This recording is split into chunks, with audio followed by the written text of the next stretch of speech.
அனைவருக்கும் வணக்கம். நான் உங்கள் சாந்தி பேசுகிறேங்க. இன்றைய பதிவில் நாம் என்ன பார்க்க போகிறோம் அப்படின்னா, செவ்வாய்க்கிழமை அன்று இந்த ஒரு பொருளை தானமாக கொடுங்கள், நாள்பட்ட கடனும் உடனே தீரும்னு சொல்லியிருக்கேன் இல்லைங்களா? அப்படி என்ன ஒரு பொருளை நம்ம தானமாக கொடுக்க வேண்டும் அப்படிங்கிறத பற்றி தான் இந்த பதிவில் நாம் தெளிவாக பார்க்க போகிறோம். வாங்க வீடியோக்குள்ளே போகலாம். இப்போ பார்த்தீங்கன்னா, செவ்வாய்க்கிழமை பொதுவாக கடனை திருப்பி செலுத்தக்கூடிய ஒரு நாள். இது எல்லாருக்குமே தெரியும். செவ்வாய்க்கிழமை கடன் வாங்கக்கூடாது. நம்ம கடனில் அசலில் ஒரு பகுதியை நம்ம கொடுக்கணும். அப்படி இந்த செவ்வாய்க்கிழமை நேரத்தில் நம்ம கொடுத்தோம் அப்படின்னா, அந்த செவ்வாய்க்கிழமை நாள் என்ன பண்ணோம் அப்படின்னா, அந்த கடனை திருப்பி செலுத்துவதற்குண்டான ஒரு வாய்ப்பையும் சூழ்நிலைகளையும் நம்மளுக்கு ஏற்படுத்தி கொடுக்கும்.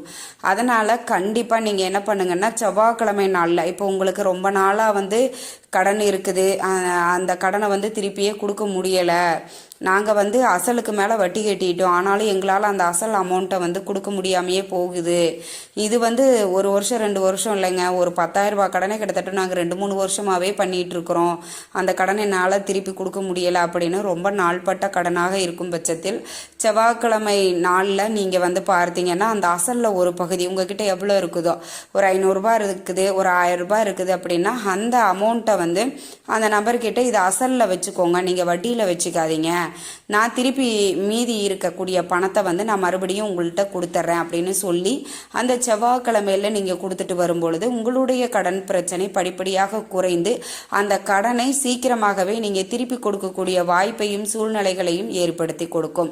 இப்படி நாம் ரொம்ப அவசர நிலையில் நம்ம வாங்கக்கூடிய கடன்களை இந்த செவ்வாய்க்கிழமை நாட்களில் கொடுத்தோம் அப்படின்னா கண்டிப்பாக கடன் பிரச்சனை தீரும்.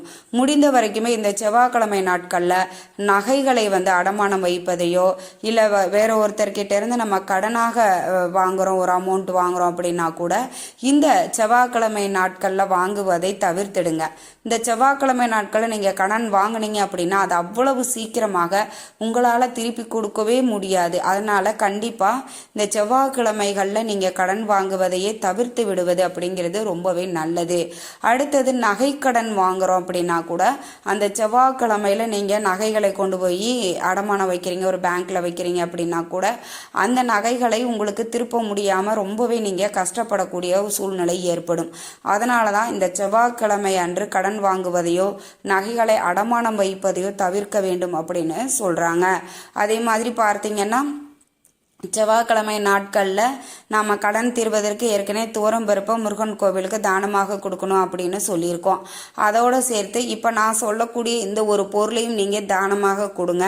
எப்பேற்பட்ட கடனாக இருந்தாலும் சரி, கோடி கணக்கில் வாங்கி வச்சிருக்கிறோமா, இது என்னைக்கு தீரப்போகுதோ, இல்லை எங்கள் அப்பா வாங்கி வச்சுட்டு அவருக்கு உடல்நல சரியில்லாமல் இறந்து போயிட்டாரு, அந்த கடன் என் மேலே விழுந்துருச்சு, இந்த கடனையெல்லாம் நான் எப்படி திருப்பி கட்டி இந்த கடன்ல இருந்து எப்படி நான் வெளியில் வருவேன்னு தெரியலை அப்படின்ன மாதிரி ரொம்ப வாழ்க்கையில் இந்த கடன் பிரச்சனையால் நீங்கள் கஷ்டப்பட்டுட்டு இருக்கிறீங்க அப்படின்னா கண்டிப்பாக இந்த ஒரு பொருளை நீங்கள் தானமாக கொடுங்க. என்ன ஒரு பொருள் அப்படின்னா, செம்பில் இருக்கக்கூடிய தட்டு. நான் சாப்பிட்ற அளவுக்கு இருக்கக்கூடிய ஒரு பெரிய தட்டையெல்லாம் சொல்லலாங்க, பூஜை தட்டு, சின்ன சின்ன தட்டுங்களாக இருக்கும்.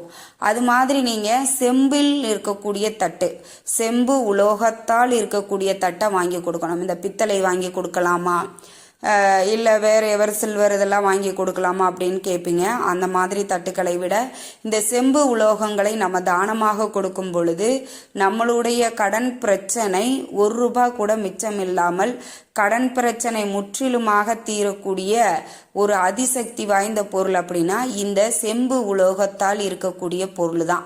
அவங்க வசதிக்கு ஏற்ற மாதிரி நீங்கள் வாங்கி கொடுத்துக்கலாம். இது எத்தனை வாங்கி கொடுக்கணும் அப்படின்னா, ஒரு 5, 7, 9 அப்படிங்கிற எண்ணிக்கையில் நீங்கள் கொடுக்கணும். உங்களுடைய வசதிக்கு ஏற்ப எவ்வளவு உங்களால் வாங்கி தானமாக கொடுக்க முடியுமோ அதை நீங்கள் வாங்கி கொடுங்க. என்னம்மா செம்பு உலோகத்தால் இருக்கக்கூடிய தட்டுன்னு சொல்கிறீங்களே, விலை அதிகமாக இருக்குமே அப்படின்னு யோசிக்காதீங்க. நான் இப்போ அந்த ஒரு தட்டு ஒரு 30 ரூபாய் அந்த மாதிரி தான் வரும். ஒரு 5 தட்டு அந்த மாதிரி நீங்கள் வாங்கினா கூட போதும். உங்களுக்கு அது ஒரு 200-300 ரூபாயில் உங்களுக்கு முடிஞ்சிடும். அது மாதிரி நீங்கள் வாங்கி ஒரு செவ்வாய்க்கிழமை கொடுத்தீங்கன்னாலே போதும். அது நீங்கள் எந்த செவ்வாய்க்கிழமை அப்படிங்கிறத நீங்களே உங்களுக்கு வசதியாக இருக்கக்கூடிய ஒரு செவ்வாய்க்கிழமையாக தேர்ந்தெடுத்து அந்த செவ்வாய்க்கிழமைகளில் நீங்கள் போய் முருகன் கோவிலுக்கு போகிறீங்க அப்படின்னா அங்கு முருகனுக்கு தீபம் ஏற்றி முருகப்பெருமானுக்கு அபிஷேகத்திற்கு தேவையான பொருட்களை வாங்கி கொடுத்து முருகப்பெருமானை நாம் வழிபாடு செஞ்சுட்டு வரும் பொழுது அங்கு வரக்கூடிய பக்தர்களுக்கு இந்த பொருளை நீங்கள் தானமாக கொடுக்கலாம். இது ரொம்ப ரொம்ப ரொம்ப சக்தி வாய்ந்ததுங்க. கண்டிப்பாக அதை நீங்கள் ட்ரை பண்ணி பாருங்க.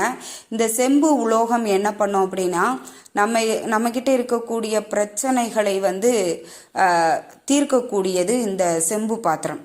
நிறைய பேர் பார்த்தீங்கன்னா இந்த செம்பில் செம்பு பித்தளையில் தான் நம்மளுக்கு பார்த்தீங்கன்னா கலசமே நிறுவுவாங்க. அப்போ அந்த கலசம் நிறுத்தக்கூடியது அந்த செம்பு தான்.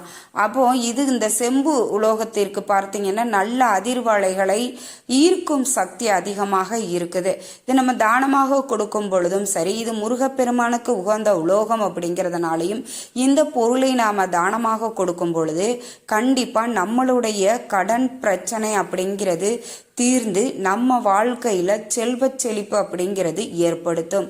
கண்டிப்பா செவ்வாய்க்கிழமை அன்று இந்த ஒரு பொருளை மட்டும் நீங்க தானமாக கொடுங்க. உங்களுடைய வசதிக்கு ஏற்ப 5 பேர் 7 பேர் 11 9 அப்படின்னு உங்களுடைய வசதிக்கு ஏற்ப நீங்க வாங்கி கொடுத்துக்கலாம். இது திருமண தடைகளையும் நம்மளுக்கு நீக்கும். செவ்வாய்க்கிழமை அம்பாளை வழிபாடு செய்வதற்கு உகந்த நாள். இது எல்லாருக்கும் தெரியும். துர்க்கை அம்மனுக்கு செவ்வாய்க்கிழமை ராகு கால நேரத்தில் எலும்புச்சம்பள தீபம் ஏற்றி நாம் வழிபட்டோம் அப்படின்னா கண்டிப்பாக திருமண தடைகள் இருக்குது, இல்லை திருமணத்தில் ஏதாவது பிரச்சனை மாற்றி மாற்றி வந்துக்கிட்டே இருக்குது அப்படின்னா கூட செவ்வாய்க்கிழமை ராகு கால நேரத்தில் துர்க்கை அம்மனுக்கு தீபம் ஏற்றி வழிபட்டீங்க அப்படின்னா கண்டிப்பாக அந்த பிரச்சனைகளும் தீரும். இந்த மாதிரி செவ்வாய்க்கிழமைகளில் நம்ம வழிபாடு செய்யும் பொழுது முருகப்பெருமானினுடைய அருள் நம்மளுக்கு பரிபூரணமாக கிடைக்கும். அதோடு சேர்த்து நம்ம வீட்டில் இருக்கக்கூடிய வறுமைகள் தரித்திர நிலைகள் நீங்கி செல்வ செழிப்பு அப்படிங்கிறது ஏற்படும்.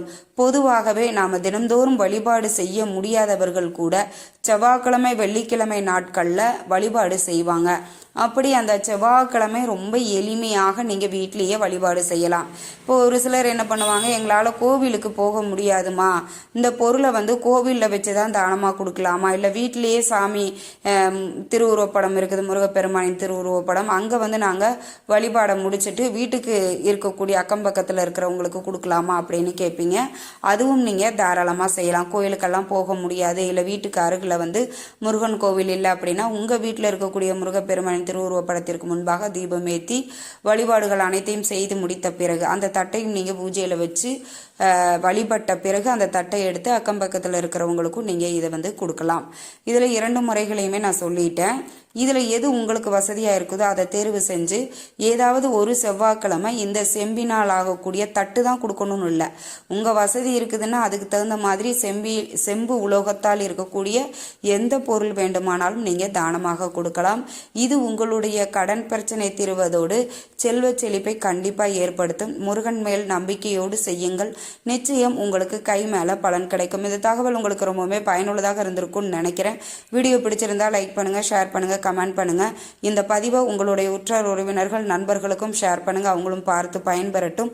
நன்றி, வணக்கம்.